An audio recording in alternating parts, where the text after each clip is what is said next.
अरे पण मी माझं उत्तर तुला सांगितलं ना. एकटा असताना कधी टाळी बघत नाही, त्याला दुसरी असताना ती जोड हवी आणि ती जोड तुझ्या जवळ नाही. तेच काय ते? तेच तेच सांग. प्रयत्न चालू आहे.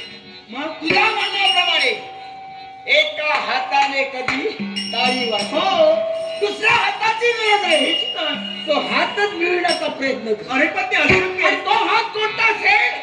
हा तुझा हात आहे आणि माझा हात एकत्र आल्यावर टाळी वाजते. मला तुझ्याशी लग्न करायचं नाही. तोंड कळत तुझं.